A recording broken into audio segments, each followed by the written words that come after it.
We're going to go ahead and call the meeting to order. The first thing I'd like to do, and we've got sort of a compressed schedule today because Sean's got another meeting he needs to be at in a little bit, so we want to get him on. And I'm not seeing some people online that I expected, but I would like to get approval for the agenda for today. Is there a motion and a second? Move to approve the agenda for today's meeting. Moved. Seconded. Any discussion on that?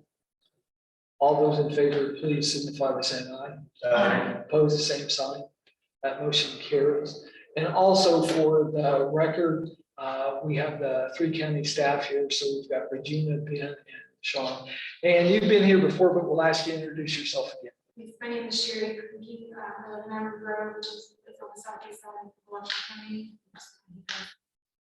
For the interest of the unincorporated areas. Well, welcome back again. Thank you. And we'll take time for appropriate comments if when we're on topics. So with that, we're going to jump right in and let Sean get going.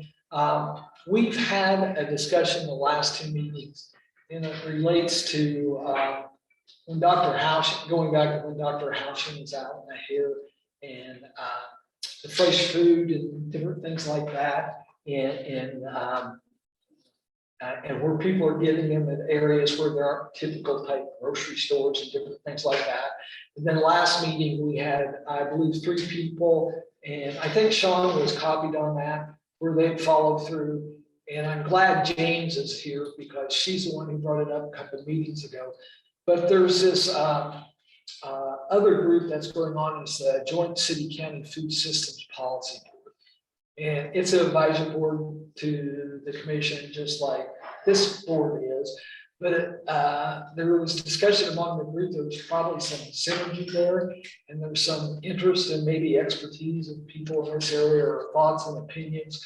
So we've asked Sean to come back and discuss with us where that is and what's happening there. And I don't find it unusual. And when I look at the county advisory committee groups, there's several groups that sort of overlap each other. And how do they communicate? Because they're almost operating in different silos. So I will also note that Mr. Baines has joined the meeting, and James Newhouser has already come in, and we also have Mr. Salva here. So, and since we've got a quorum, but we've got some people who are online, Mr. Salva on that. So Sean, with that just sort of brief introduction, I'm going to turn it over to you and let you make whatever comments you want to, and then see what type of questions the group might have for you. Muted.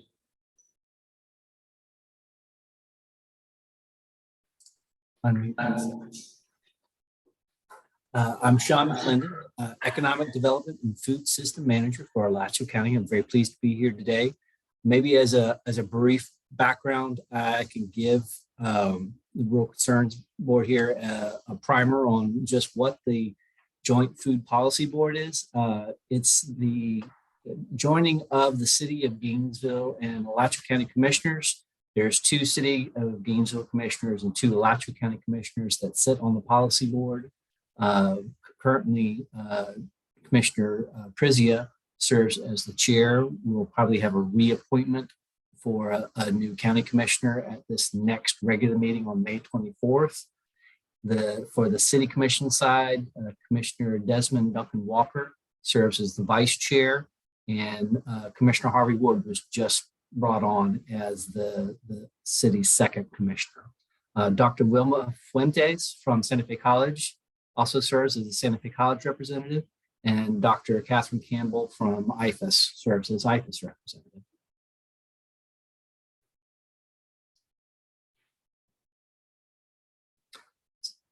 So if there's any questions. Well, so let's lay some background. And James, do you want to start out? I mean, a couple of meetings ago, you were the ones that brought out the possibility of synergy and communication between the groups and stuff like that. Do you remember? Yeah, I think that the reason for that was we were talking about identifying producers in the region, Right. and Sean, I brought up the map that you've been working on. And the minutes are last published from the January meetings. I'm not sure if you could give us any updates with regard to that map, or I guess anything else that's been discussed in that meeting that would be relevant to potential, I guess, identification of areas where we could be helpful, or. Absolutely, absolutely. So the Joint Food Policy Board has a fairly narrow focus. They do explore some other topical areas, but they try to keep within discussing what's going on with our Good Food Purchasing Program implementation, the food shed map, which you were just referring to, the Healthy Corner Store project, as well as the community grocery store. Now, of those 4 projects, 3 of them are predominantly being run by the county. The community grocery store is a City of Gainesville project that we're staying informed of and staying abreast of. It's theirs to run, put out the RFPs for. But Good Food Purchasing, Food Shed Map, and Healthy Corner Store are all kind of with the Alachua County's umbrella. But there is overlap topically between those groups in terms of their broader outcomes and how they might impact the surrounding agricultural community as well. I mean, that's part of the goal of this, after all. For the food shed map specifically, growth management has taken data that we've been able to glean from talking to our friends over in IFAS, as well as the UF Plan. They're beginning to, our growth management office is beginning to put the user interface on the front end of that data. And so we have data now that covers a 10 county surrounding area of a variety of producer types, of farm types, of store types, of food assistance locations. The most important thing that we were doing in this first pass of the data was not to try to find everything. We found a lot, but not try to find everything, but to create a database architecture that can, over time, accept new pieces of information or to refine what we have existing. So we ask questions of, if you are a farmer, what are you producing? What type of payment do you take? Do you have hours? Do you have other amenities there? We ask a range of different questions for each of these pieces of data on a map. And our goal right now is to not add more information into the system, but to take what we have and try to define what that user interface is supposed to look like. A user interface for the consumer side of things. So someone needs food assistance right away. So a very simplified version of the data that helps them drill into, I'm here and I need to get a couple of blocks away from my house to try to find food help. But it also, because of the complexity of the information that's being put into it, it also can serve policymakers. It can also help the research community because of the breadth and the scope of it. And so we do have that capability as well to be able to ask more detailed questions of the information over and above just the kind of the consumer questions that might come out of it. The modeling that we're using is based off of other food shed map services, like the University of New Hampshire. State of New Hampshire has one that we looked at extensively in terms of inspiration. So we've got a few probably weeks left of trying to work the kinks out of the user interface before we release that to the kind of the general public to be able to push and pull and see what works, what is broken. And once we feel confident that the mechanics of the site work, we'll begin to ask questions of everyone again, saying, okay, how does now the data look? Because what we would like to be able to do is have an interface on there that allows for someone that has a farm to go in and populate their farm on the map if they so desire to, or if we have to bring in a large suite of information, we could populate that quickly as well, depending upon who we're talking to and sharing information with, to further flesh out what we know about the food systems in our community. And again, this is a really large scale. This is much bigger than probably what you would see in New Hampshire because it's a 10 county surrounding area. I don't think there's a food shed map that exists like this in the state of Florida right now. Not as comprehensive as this, not as large of a scope as this one is. So we're trying not to rush it because there's a lot that's going into this. But I think once we're ready to share the links with everyone, Rural Consumers will probably be one of the first committees that gets to poke at it. Very cool. Just speaking of data points, do you know kind of how many and what kind of data ended up coming through the IFAS channel? Like, is it more food distribution or food production? And how many points do you have so far? I believe the metric was a whole bunch. It was one of those things where we said, okay, if we had a few points to put on the map to display something, when we got to a draft to toy with, that would be fine. We didn't really so much care about that. We cared about the underlying architecture of the metadata. Did we ask all of the right kind of questions, which may or may not have an answer that goes along with them, either yes, no, or bullet point or drop down listing to populate the information into the system. That was what our real focus was. But to our surprise, because there was so much information out there that we could conglomerate in and then normalize, it was a fairly interesting map. I don't know, I can't say if it is useful yet because we haven't tried to test it. And I think probably the utility of it will make itself apparent after we take our first round of kind of community comments and begin to edit and improve. Our biggest challenge with a database of this scale, though, will be upkeep and maintaining it and keeping it relevant because, as soon as you release it, things start to grow stale. The information in there probably right now is data that's probably a year and a half, 2 years old, I'm thinking. So there's probably is a little staleness to it right now, but it's serving a kind of utilitarian purpose for us while we do the user interface work. So who do you see being the end user of the data? Multiple people. So from a person in need, literally a person that needs to find food assistance close to them, all the way to staff that need to do specific analysis of a question in a geographic location, or a policymaker that needs to ask more detailed kind of questions of the data and do overlays of different pieces of land use information in coordination with the food system information.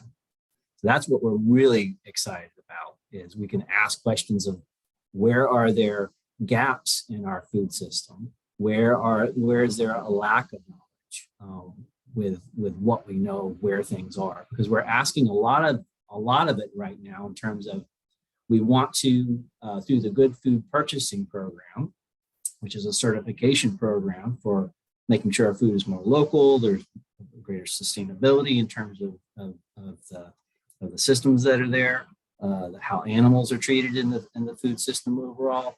There's a variety of metrics in there, and we're asking for transparency from these institutional food vendors that participate in it. So you kind of got to know what's out there, and you got to be able to map them. And that's one of our big things, is that these things will help to reinforce and influence them.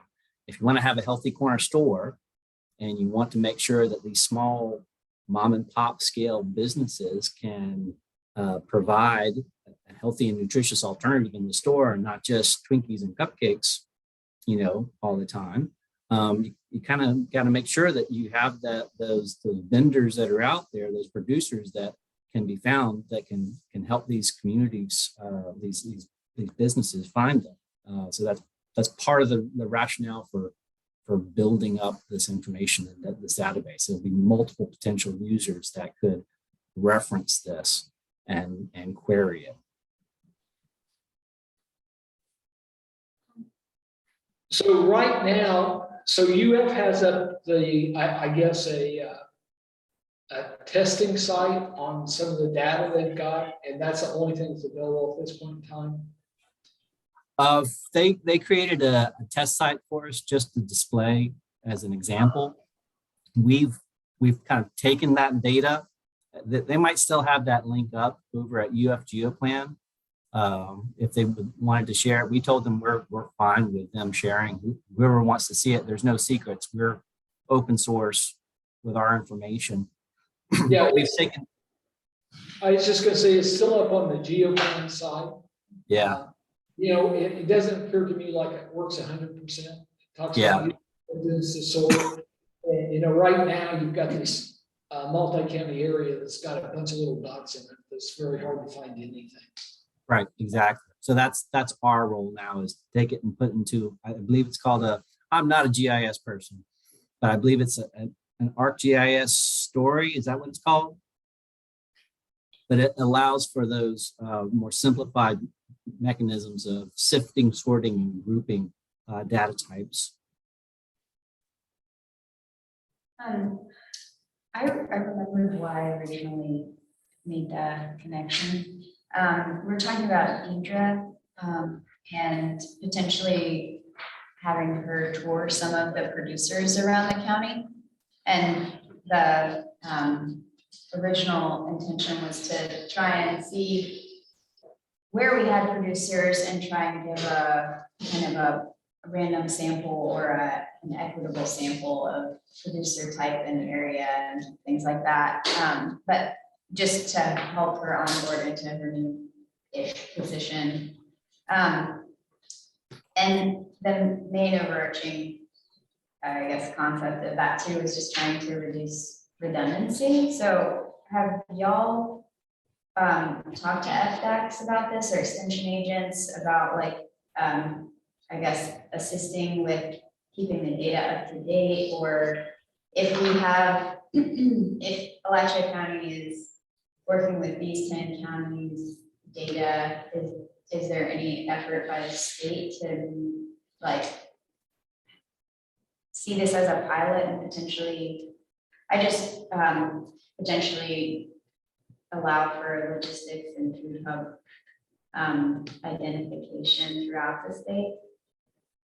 That is our hope. I'll say not specifically with FDAC, not that we're not open to it, but we hope that we will eventually have many hands to help us manage and keep this information relevant. So again, right now the emphasis is on moving beyond this extremely rough draft that you're seeing right now that's being hosted by UF GeoPlan. It does not have the functionality that we want for it. It's just a proof of concept to say, okay, here's the points and how they lay out. And if you click on I believe any one of those dots there, you should be able to see some of the metadata associated with them if they have something loaded up. It should be able to show you something.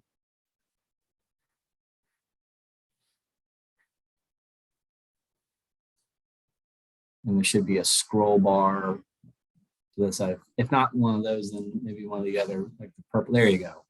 So you can begin to see, if you scroll down, this is the architecture we wanted to make sure we had correct first. This would not necessarily be what is displayed on our map. Probably specifically, we wouldn't want something so complex and obtuse to be put in front of somebody that's just looking for food help.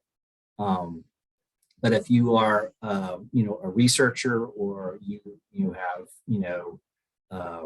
GIS staff, map making staff, if you, specific policy level questions you wanted to ask of it, this information would all be in the background and available to, any of the agencies that might be the ultimate custodians of some of this information as well, to be able to validate for us and help us with.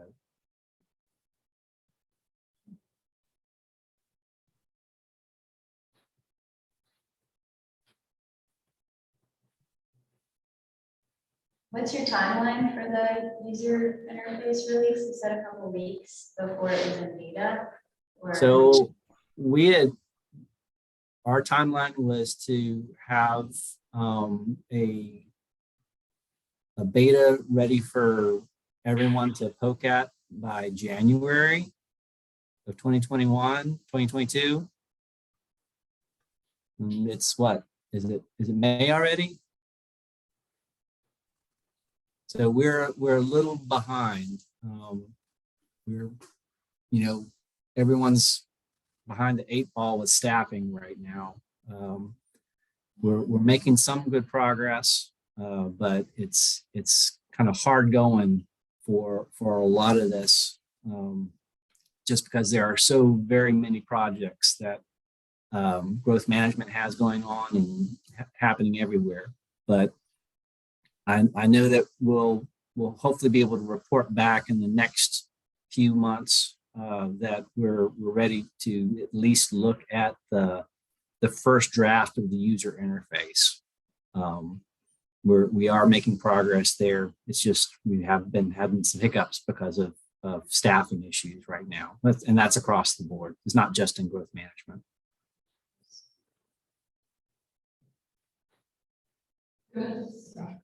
Yes, Mr. Baines?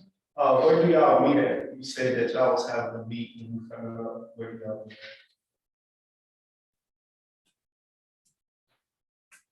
When's your next meeting? And Sorry.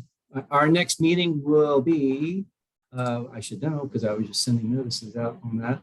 That will be June 8th. June 8th at 5:30. And if you would like to attend, I'll put this information, Mr. Chair, in the chat for the group. And if I don't have a chat option, I will send it to Mr. Ken McMurray, Mr. Chair, to share with the Rural Concerns Advisory Group. That'll be fine. Yes, that's fine.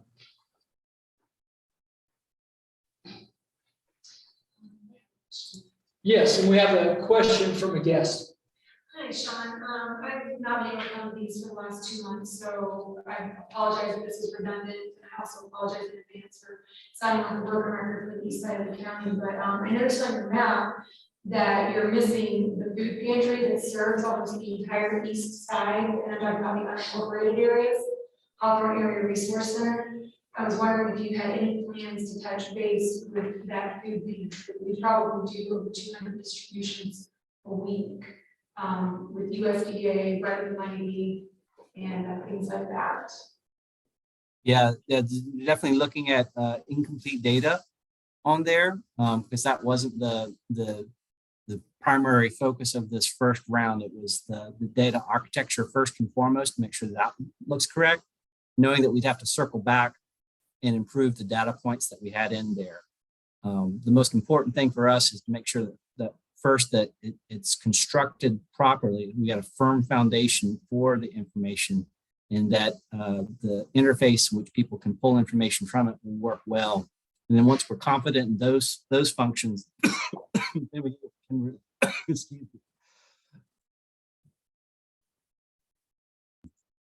Then we can release the information for improvement.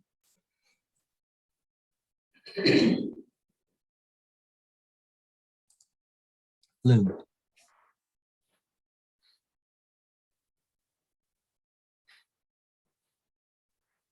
Other questions? So what category can you tell me when it comes up on people that are doing direct sales? It may be a subscription service or something like that to individuals. Which category does that fall under? Do you know on the legacy titles they have? Could you say again, please, sir? Yes. So if I'm a producer, so one of our members, and if Dr. Houshins goes out, he's got a small farm out by Archer, and he does some farmers markets, but he's doing a lot of direct sales to people. Tomatoes, whatever's in season, I guess he's got. So what category does the direct sales And, in some areas of the country, and Alachua County used to have some, but there used to be subscription services for some of the farms producing. So do you know what category? Because, you've got, is that a farmer's market? I don't have my my listing in front of me right now, but I believe we differentiate between farmers markets and other forms of of sales. Again, you're not seeing the full gamut of possibilities. This is not intended to be our user interface or our means of sifting and sorting information. It's just geoplans. Okay. But Other questions? I do recall that we did put those differentiating factors into it. And so they could be either selected by the farmer as part of their, how they characterize their production unit. I was just gonna say, the ones that I recognize on here that do direct sales like that are listed as farms. It might be nice just thinking about working on a farm and having people show up to buy stuff when it's really an inconvenient time. I think that distinction. It has that on here. Oh, okay, great. And the other thing is that, we recognize that some of these dots aren't necessarily showing the exact geographic location of the farm, because some farmers don't necessarily want to share that. And that's, I think fine. I think there's going to be some discrepancies in the information, depending upon, in the end, what people feel comfortable sharing and what they've shared with other institutional users like FDAX or with UF GeoPlan or with IFAS. So we're going to have some degree of inconsistency potentially between the information, but we're hoping that because it's going to be more comprehensive and probably any other piece of database out there, that it'll still have some utility.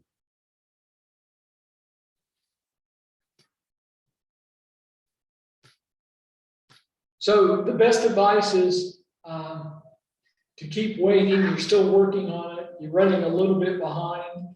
And so just occasionally keep circling it back. Would that be your best advice? That's correct. And so the Food System Policy Board, they're going to be meeting bi-monthly. The next meeting is June 8th, followed up by their August meeting, which is coming up, excuse me, on August 10th, and then on October 12th. So these are standing items for the Joint Food Policy Board to discuss. The food chef map, we circle back around to that on a bi-monthly basis to check the status and see where we're at.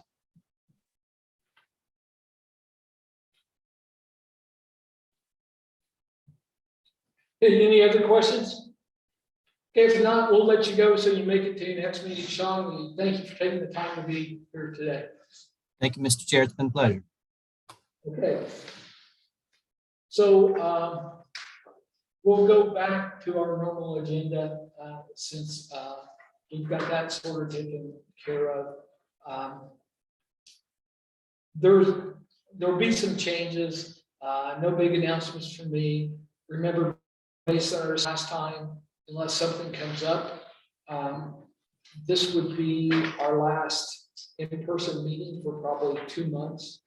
We're going to take July and August off. Be prepared to come back. Excuse me, we're taking June and July off. We're coming back in August on that. So I don't think there's anything to announce, but if we don't come back in person before then, if we need to do something or have a discussion, we couldn't vote, but we could always have a workshop. Correct. If we need to do something, because the other area came up after the meeting. So remember, Chris DeCubelos brought up the concept that he had some concerns about the growth in the farmland and it being gobbled up and some type of farmland protection. And so there was a special meeting of the commission on April 19th. Was that it, Ken? Was that the date? Correct. April 19th. Charlie Howard came and made a presentation, and one of his slides was on farmland protection. And it was a very brief presentation, but he said he would come back and circle back to the board on that. It sounds like there's already been some preliminary discussions with American Farmland Trust, maybe as someone that might assist on that program. So we probably need to keep our eye on that a little bit. Florida has had a lot of grants as part of farmland preservation programs or farmland retention programs. So there's been a mixed degree of success related to those. But American Farmland Trust does that on a national basis, and they have a Southeast Regional Office. And I think it's Georgia and Alabama and Florida. I don't remember which states it goes into. But anyway, that seems to be on the horizon. We want to make probably keep attention on that. So those would be my comments. Any questions about those comments? I spoke with I think the regional representative that. From the American Farmland Trust? They're currently working with ACT here. I think that's the only nonprofit. Working With Alachua Conservation Trust Alachua Conservation Trust. on easements. But Charlie was talking about in a very brief presentation, someone asked him who might do the study or what group would you use, and he happened to mention American Farmland Trust. Yeah. And I guess this would be a separate in addition to what they're doing with Alachua. Okay, like that would be more of a comprehensive study. Yeah. For land use change. Yeah. And I don't know, because it was, Ken was the one, I couldn't even find it because it was like a 2-hour meeting and it's about a 2-minute presentation. It was one slide. Right, no, yeah, I think you summarized it. He was just presenting some of the components that they would need to look at if they were to move forward and engaging a consultant to look at potential ask, what kind of rankings they would need to do to determine, how they would determine. Well, it's been more of an issue in South Florida. So Miami-Dade County has an ag reserve. Palm Beach County has an ag reserve. Palm Beach County had a transfer and purchase and development rights. All states now have use value assessment of ag land. And they're split. Some of them have a rollback provision. Florida does not have a rollback provision. So there's a variety of things out there, sort of common tools that have been using that, but Florida's had been pretty active in that over time. Yes, What is Jay? a rollback provision? Well, so the rollback provision, how it would work in some state is we'll give you, it's tied to the fact that you can have use value assessment on your land if you keep it in ag use for 10 years. If you go out, they roll back and charge you the true use value. So if it's ag versus, say, a development of some sort, it increases taxes a lot. The agriculture industry in Florida has fought that for years and years and years. And then actually Hillsborough County had an interesting program. It's probably been 5 or 7 years ago now to get around that. They had some type of contractual arrangement where they gave an additional grant to people if they signed up to keep their land in ag use for at least a 10-year period. They got some type of additional grant or rebate. And they tried it for a couple of years and didn't get a lot of enrollment, so they stopped that program. But Palm Beach County was a real leader, in Miami-Dade. And in fact, they're redoing some of their stuff on their ag reserve down there because their county commission has approved them for some non-ag development, change their urban boundary adjustment. So would this give a different valuation for tax purposes than the current agriculture? No, in Florida, so Florida was the second state in the country that had use value assessment. So as long as your land's being used in agriculture, which is part of that discussion we had with the property appraiser's office, you get your use value assessment. In some states, though, in the United States, it's built around the concept is that's a contractual arrangement. You agree to do it for X number of years.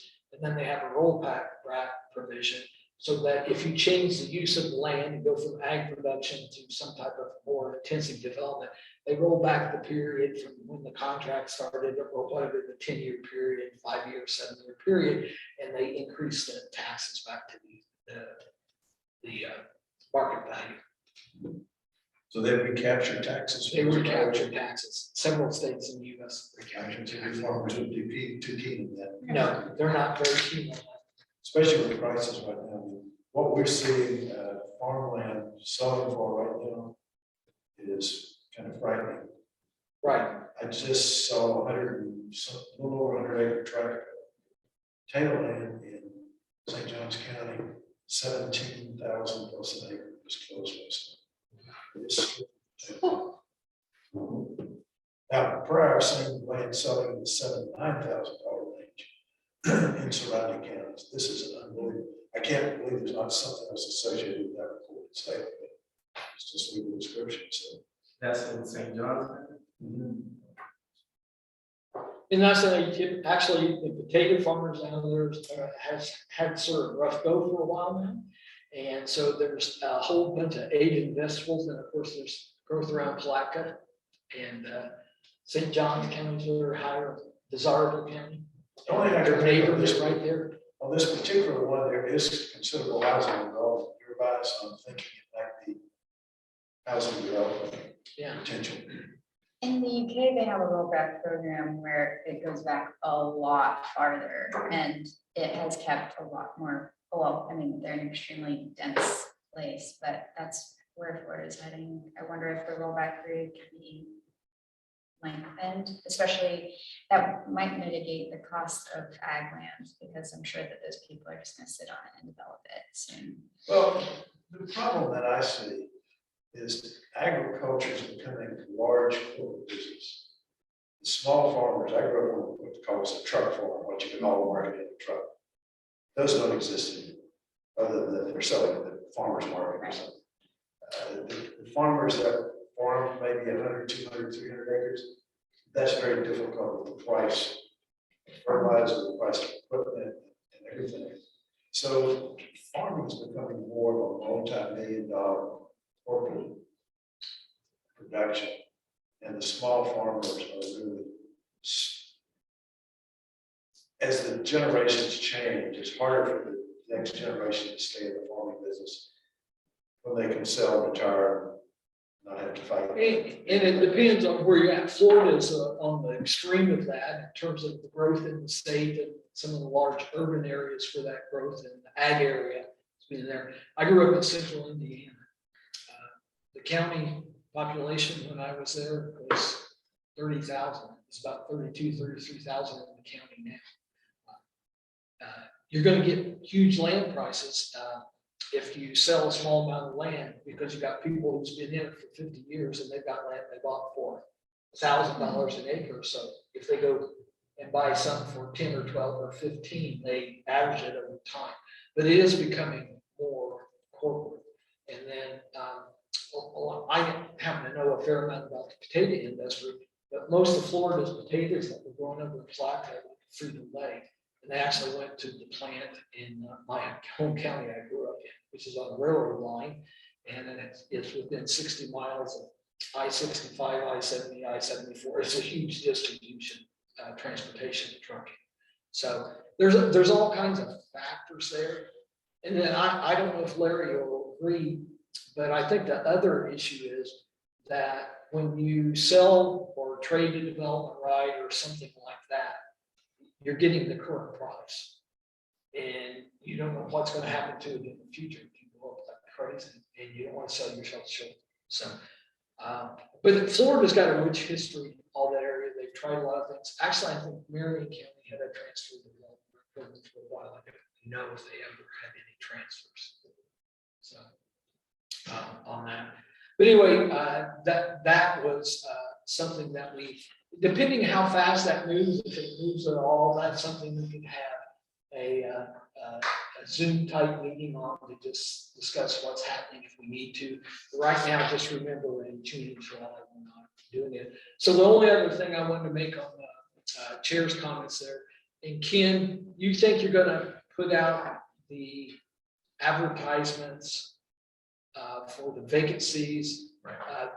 in August, is that what you said? Probably July. July. So there won't be a meeting, so I want to encourage you to go to your attendance reports, and if your term's up, and there's 4 or 6. I don't remember. 4 Yeah. terms are up, and I know Gene and I'm one, Jane's your one. James.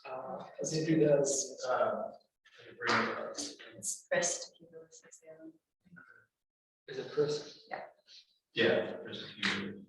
So, you know, it'll be time to get those in if you have an interest of continuing, and also a reminder that's up to the commission who they are. So. Do you want to go anything else over attendance, because that's the next? Sure.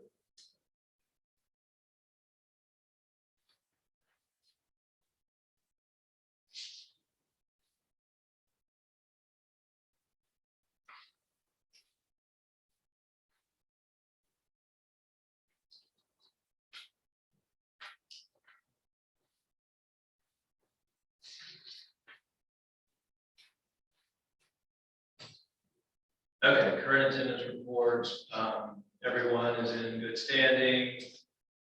Nobody has an issue at this time. If anybody has any questions, they can always ask us about their status if they need to.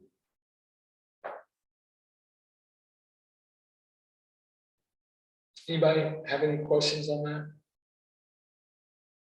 Okay, if there's no questions on that, you should have received a copy from Regina of the minutes for our last committee meeting.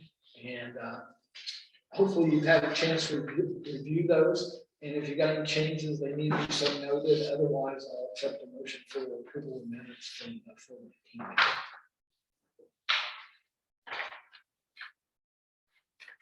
Well, I have a question on that. I just did have a comment that I would comment with about the letters and on this part of the small form.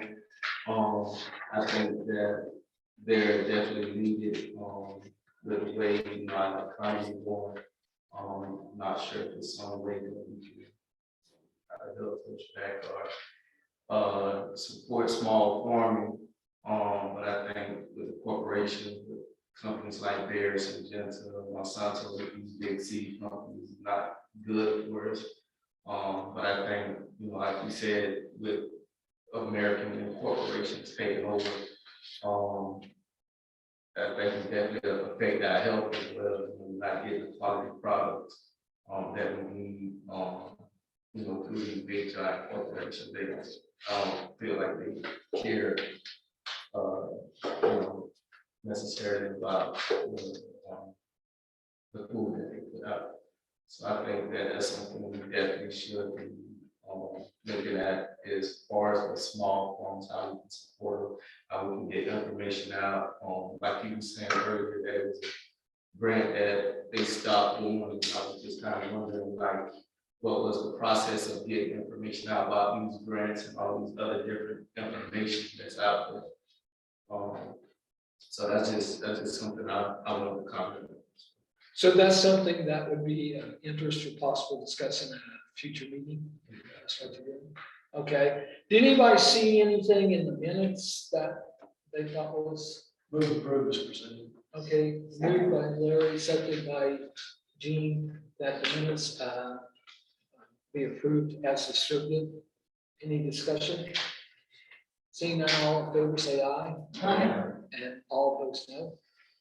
And then I just want to do it, we said in the minutes that we would confirm that in May, that we still plan on June and July for a break, and if we had to have a meeting, and so everybody's still agreeing with that, right?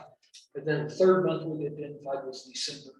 And I believe the reason that we did that is this meeting would be actually the week of Yes. Christmas. It's within the 7 days. 7 days of Yeah. Christmas, so I figure everybody will be checked out, so we'll plan on going ahead with that. So we've already had our new business discussion, we're gonna go into old business discussion. And Cindy can't be here today, she's at someplace, And she says she's got terrible connections, phone and internet wise, so she's not gonna be here. You just want to read that note she sent you? Yeah, sure. She just sent a very brief email that said, I'm out of town and not getting good service for my report. We met last week for a short meeting on broadband and just waiting for counties to get responses back from speed tests. Nothing new was discussed. Okay. So she didn't have much, there's been a couple of things if you've been reading the paper.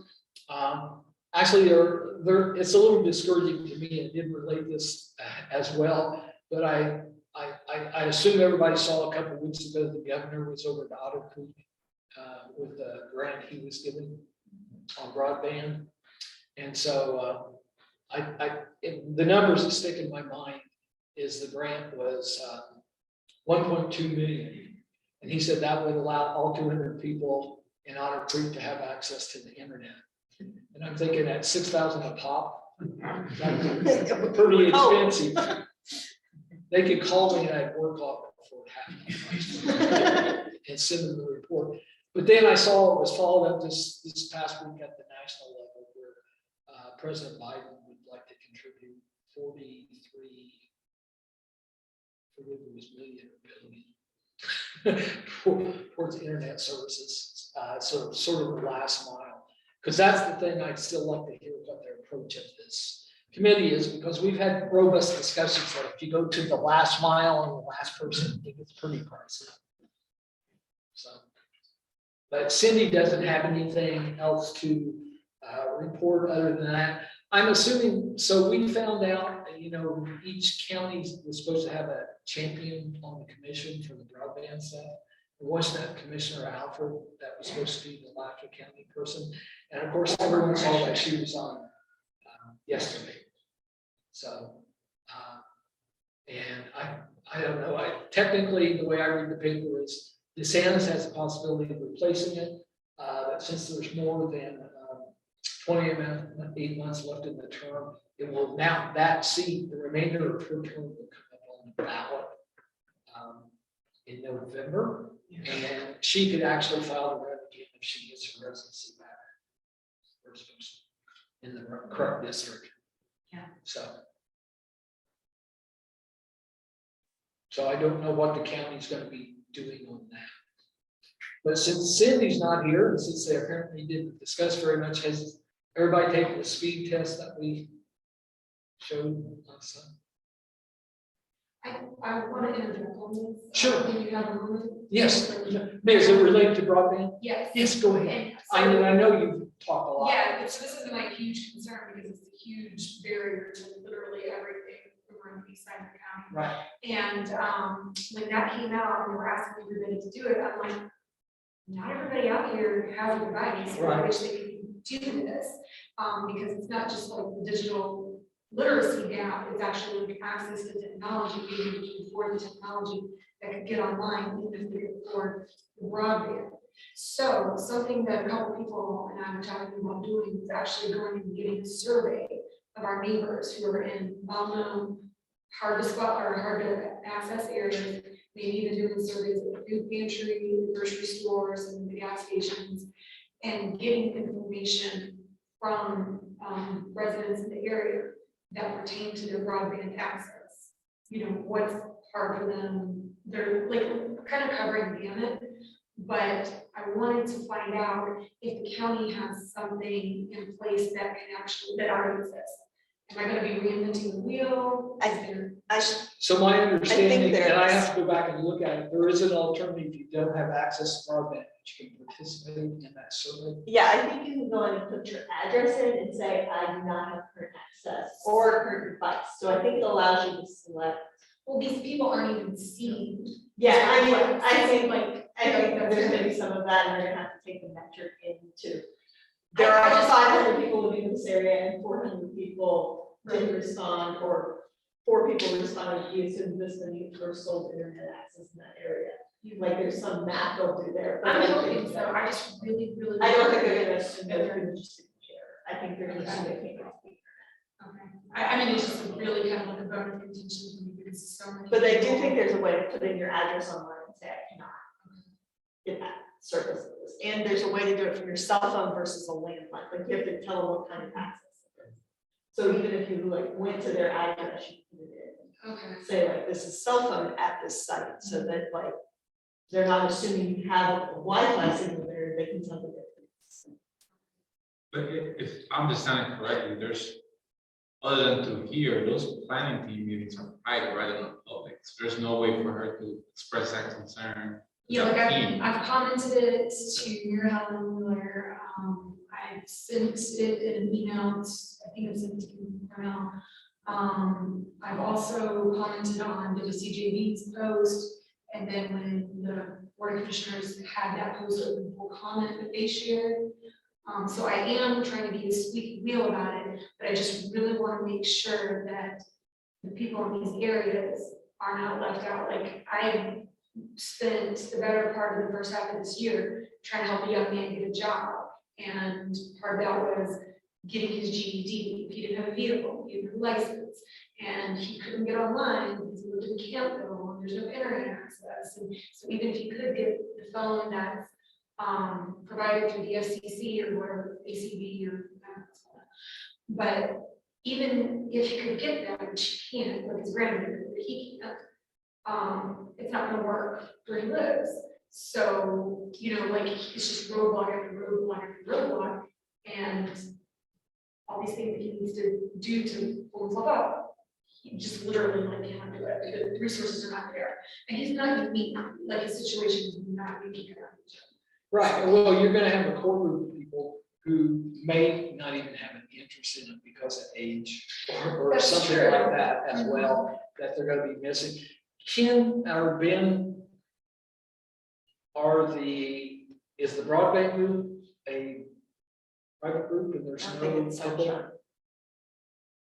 Yeah, I don't believe it's a sunshine board. I think she said it wasn't. Yeah, that's my concern. There's probably a bunch of people like that. But think she's one of those I people. think the way she addressed it last time is they knew that this was an issue, Mhm. like, the committee knows it's an issue, and they know that these people are on the internet. Okay. But it's hard to say, everybody raise your hands via the internet. But I think, from my understanding, was they're really trying to get speed tests. So they want to know, if you're in that area and you do have a hard line connection, what's your speed? Is it a realistic speed? It's not just about who has it. I think the committee had a pretty firm grasp on houses with and without. Okay. And so, Crosby is still heading that committee? For the county? He's the main county staff person, yeah, Tommy Crosby. So, and have you communicated through him? I will reach out to him. Okay, because that'd be the other place to go to the chair of the committee.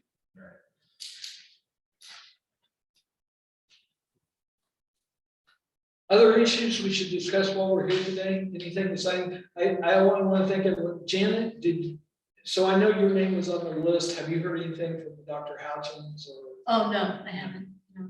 And Chris isn't here, and I forget who the third person was. Was it you? No. Was it you, Chris? Yes. Yeah. This was for the, like, tour. Yeah, if they want to go out, because they asked about that, so you did get 3 or 4 people with your son, possibly. That I they- emailed her, I was like, hey, come on out, see the pantry, you know, drive you along, and see what it looks like, and And I don't call it too a couple times. Yeah, so she works in Sean's division too. So if anybody wants to follow up, I suppose they could do that with Sean. Sean. Including Sean, Oh, okay. who was just on. So we're on members' comments. I just want to go back to new business. Sure. And the whole corporate farm discussion. I've been thinking about, anyway, something that we didn't address was market development, right? Which I think the committee that, the Joint Committee Food System Policy Board is trying to address with the Healthy Corner Store initiative and the grocery store, which I'm pretty sure is dead in the water. That was planned for East Gainesville.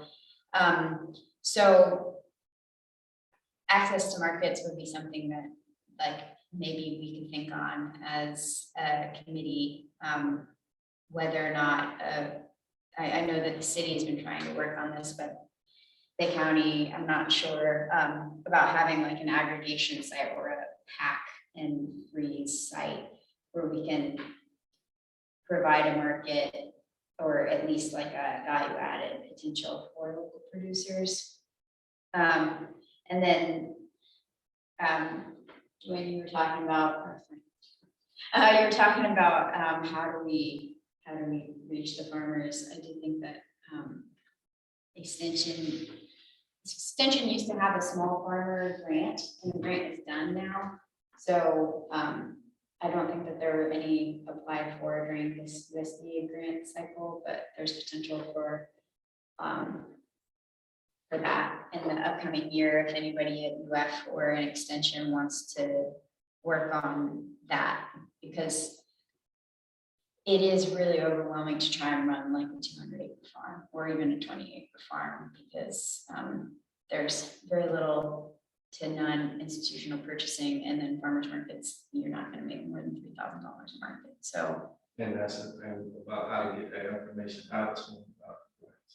right, and that's the thing too, because if you're farming, you're not going to have any time to pay attention to grant cycles or have anybody to write it. Well, and sort of cycling back into it, I think the thing that we need to remember, and Sean came back and reported us on this, that new small farmer grant they had last year, they had a huge amount of applications for that. Okay. And we need to make sure that was a county run program, right?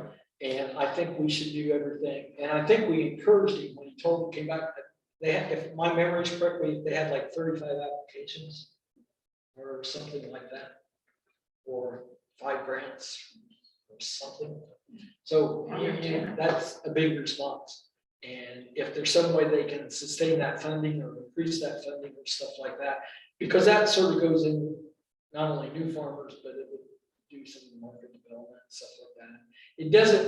It doesn't get to the bigger question of what do you do when there's sort of a market desert or a food desert locality on that. But you know, at least it encourages some small people to be able to do some stuff they wouldn't do otherwise. And then, of course, the other thing the county's got going on that is the thing that I guess Commissioner Prizzi is working on slaughter and marketing facility for livestock would fall in that category as well. I think they're using the marketing services grant for that, and the value added producer grant is open. I think the first phase closes, you can Google it, I think it's June. So that's up to 75K for studies, disability studies. And I think up to 250K for actually buildings. USDA itself has extended most of their grant deadlines because their budget was not approved until like March. I think that even the energy is open right now. I know it is. So the React, it's open. They're open, so they don't get that many applications. I know for a fact. Would that be something that would that be something that the county could host, like have a list of resources for different like categories of people, and like these are grants that are coming up for I guess they put out calls, but I don't know if there's how the outreach could improve if there was collaboration. And I kind of feel the same way about this map thing on the county really getting it out there, and then FX getting it out there to show like what kind of USDA programs. Obviously you can look at the USDA website too, but sometimes it gets confusing. And so I wonder if there was some sort of vetting process to say like a lot of people in our area are eligible for these grants. Here it is in a bullet point form. So can I ask, most granting agencies have both a listserv that they keep people on for different grants that come out and workshops ahead of time on how to do that grant. Does the USDA with those kind of grants do that kind of stuff? No. So the problem you have in Alachua, and again, I can't speak for USDA. Yeah. So it's that your office, services and office for you guys is no dollar, it's not here, and services about, I think like almost 12, 13 different counties. You got one person, maybe two. Yeah. So unless you reach to them, might not like. But what you need to listserv, I know how to do this. There's a way to sign up on Thorough side to get the grants from grants.gov, depending on what like you can get, or you can get the whole. Everything, yeah. And if you don't know how to read announcements, it's not confusing.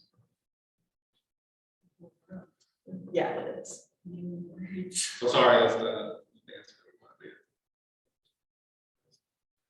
I'll ask tomorrow just. to No, I say, mean, it's what I would say, you know, it's not- I wouldn't even say it's like, I'd say it's the county extension department that I'd be asking. Stuff to, not just the BOCC. Yeah. Supposed to move Cindy under the bus, she's not here. You do have a new state director and she's here. So the person in the county can reach out and say, hey, this is a problem several counties are having, can you guys listen? She could. Totally glad when she started in March. Good luck. I think one of the frustrating parts, that because the thing is still, I've been thinking about is, we know that we've got these elections coming up in the fall. And so we know that one of the topics on there is going to be this issue of single district versus not single district for county commission seats. But, you know, and we've had Sexton here several times who said the county can only do the education. And you can't start too soon. When does the education start? And where's going to be the balance for people and different things like that? And, you know, it's one of those things, I don't think this committee in any way can advocate for any of that stuff. But I think if there's some way that we encourage somebody to do some education, so they know what they're even talking about when they go in to make a decision, it would be helpful. And yeah, the only thing I can think of that I see occasionally, and it's, you know, a lot of times you'll see some type of guest column piece in Gainesville Sun or something. But, you know, again, I'm not sure that's a role for the committee, but, you know, an individual or someone can do something like that, I suppose. And I know the other thing is, you know, a lot of times the League of Women Voters and groups like that have education meetings. And so anyway, there's a lot that we can stay aware of and stay attuned to. So, I'm not sure how we deal with all that. Any other comments while we're here? Okay, so we're going to keep our eye and see how fast the thing moves on ag land preservation thing that Howard brought up. I got a feeling that may not be moving real fast. If something comes up, we'll give you notice, and if we need to have a quick Zoom meeting for information from people's thoughts and opinions, we will do that. Other nights, we'll take a couple months break. It's been really encouraging to see how we haven't had any attendance issues in terms of this past year. It's been real encouraging that we've been having 9, 10, 11 people in person at the meeting. So I appreciate your time and effort on that. And if we get anything from Cindy, we can always pass that along just through email type thing. Anything else for the committee? So the next meeting will be August 16th. That's here at the extension. We'll start thinking about the annual work plan for approval in September.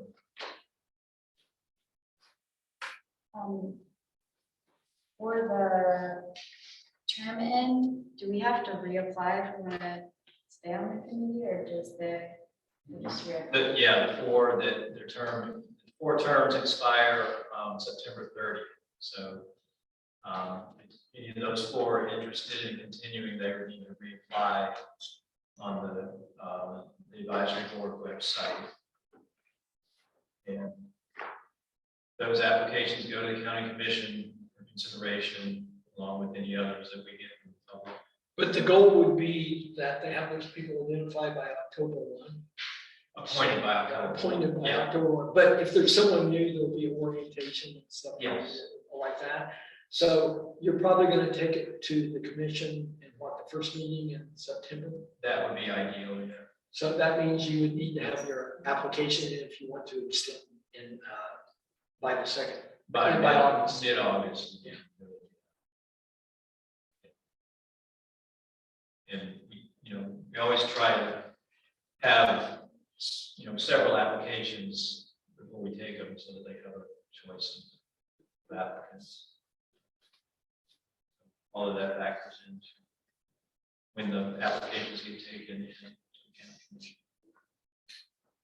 But yeah, ideally they'll appoint 4 people to those 4 terms, And the terms are 3 years. 3-year terms. 3-year terms. Anything else? I think I'm in good shape. Motion to adjourn? Moved by Larry Hall, seconded by James. Any discussion? All those in favor, say, by saying aye. Opposed, same sign. That motion carries. So everyone have a couple of good months of vision. Stuff will be. Sir.